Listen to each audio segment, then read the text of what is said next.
which stars Miss Maureen O'Brien and Mr. Geoffrey Beevers. It is called The Master in the Psychiatrist Show. It stars Mr. Geoffrey Beevers as the Master and Miss Maureen O'Brien as the Psychiatrist.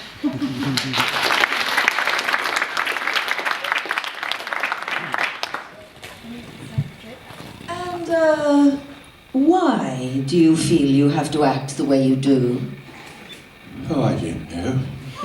I suppose it goes back to an unhappy childhood.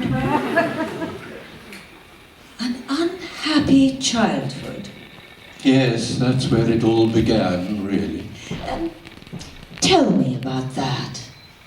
Well, I suppose it wasn't all unhappy. I used to like wandering in the hills at night, talking to myself, as all children do. I used to dream such wonderful dreams. That one day I would become a Time Lord and become a great man like our heroes of old. Rassilon, Omega, the meddling monk, and Morbius, of course. He was so often overlooked. In the daytime, I loved to walk through the fields behind our house, rambling through the golden crops in the sunshine. But then the other children would insist on coming to join me.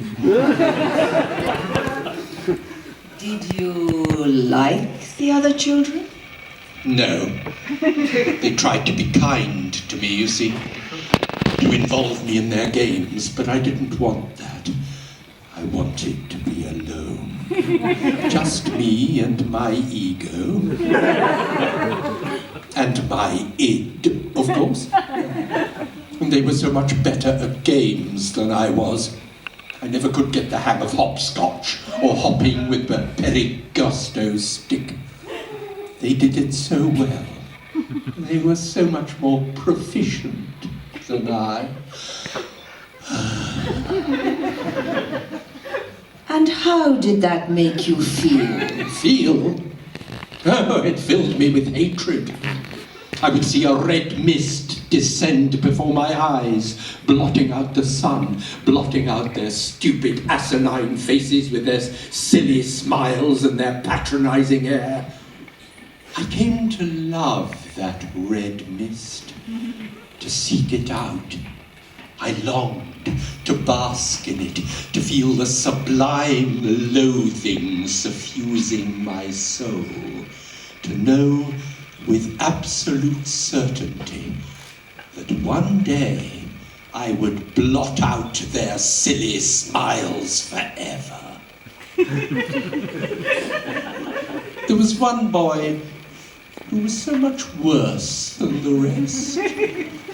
Tell me about him. They called him Theta Sigma. We used to call people by mathematical symbols and formulae, and we were a pretentious lot, we Time Lords. I remember one day my mother procured me a lovely train set from the planet Earth. I'm not sure how she got hold of it.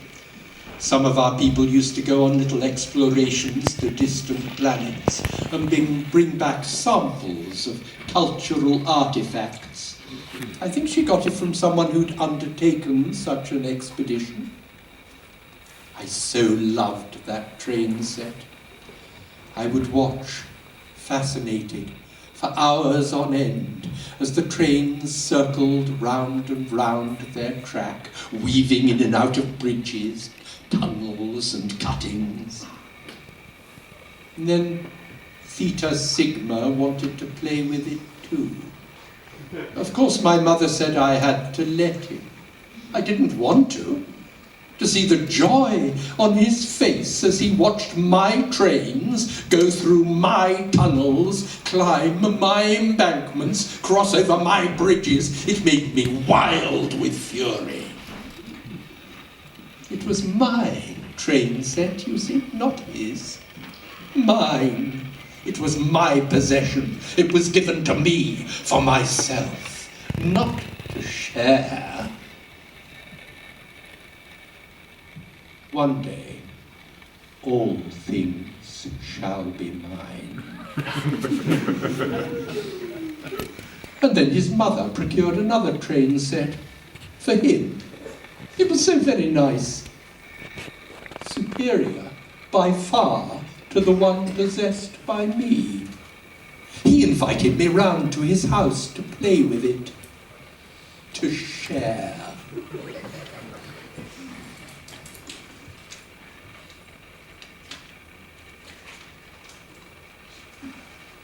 He looked so happy when he set the trains in motion, an expression of profound contentment, of settled peace, of pure joy descended on his conceited countenance. And how did that make you feel? It made me wild with rage. It was so unfair that he had something nicer than I had. I wanted to smash his train set to smithereens, to break the locomotives into tiny pieces, to tear up the track and mangle it, to crush the wagons beneath the heel of my boot. It was then that I discovered the joy of destruction. You do seem to have a strong impulse to destroy. Yes, I suppose I do.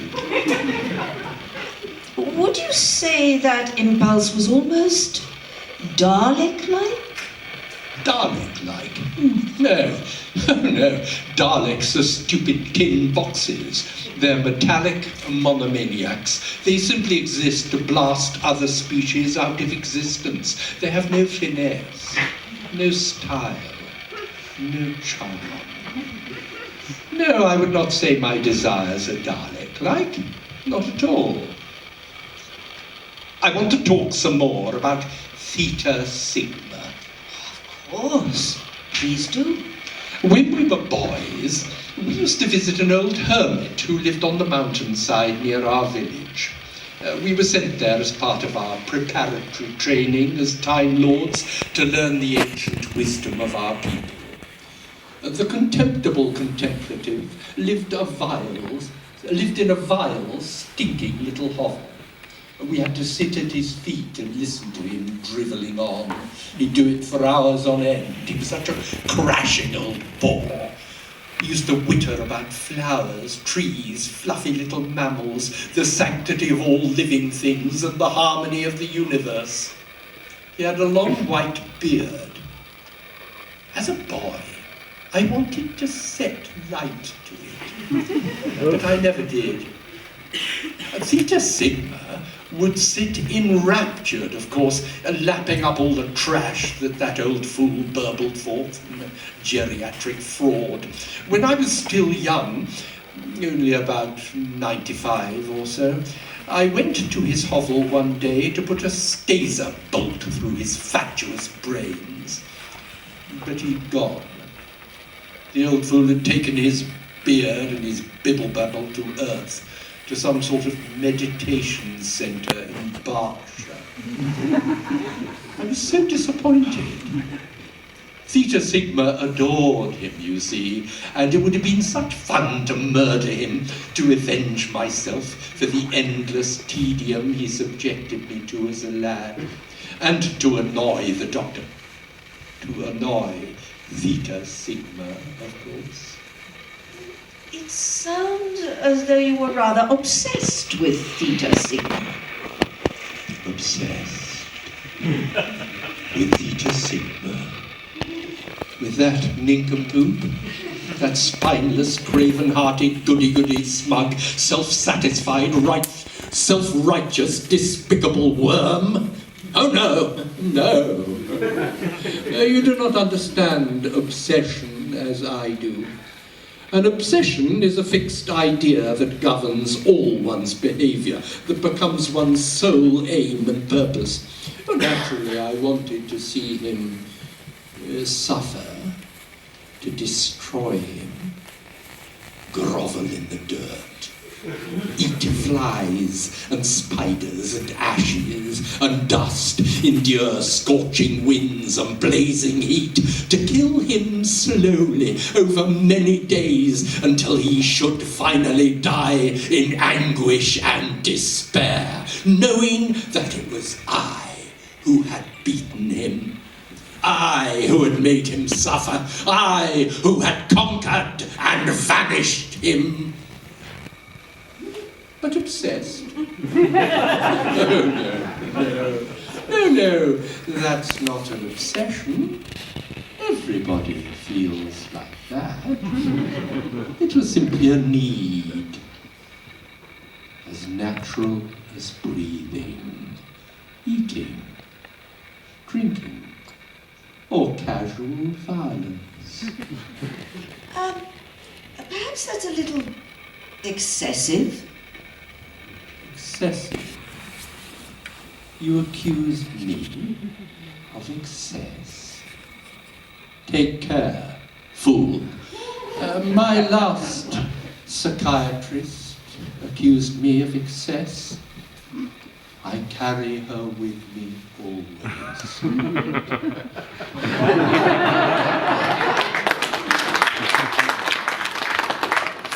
You are warned that I may come to relish meting out a similar fate to you. Yes. Perhaps you could tell me about what you're working on at the moment. That may give us some insight into your deeper neuroses. I have always taken a great interest in the planet Earth.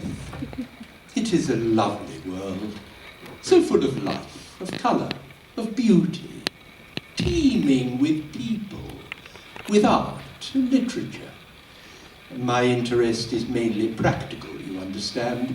I should like to turn the planet into a smoking ball of black ash, a dead world, suspended in space. For some time, too, I have taken an interest in the humans known as Americans. I have a special affinity with that people. This affinity began when I once inhabited the body of an American, a hulking, muscular brute who kept forgetting to put his shirt on. He had both an absurd haircut and a petulant wife. I killed her, of course. The Americans, of course, commanded the biggest nuclear arsenal on that planet. My intention is to regenerate, to land my TARDIS in America in 2016. My regenerated body will take the semblance of a corpulent braggart with yellow hair to stand for election as that country's president. Once I am in possession of the nuclear codes, we shall see who is master. Yes. Well, there are clearly lots of issues for us to explore. I hope we can do so at our future sessions. I'm afraid our time's up now. So soon? Yes, I'm afraid so. Same time next week, then. Of course. I look forward to our meeting again. So very much. See you next week.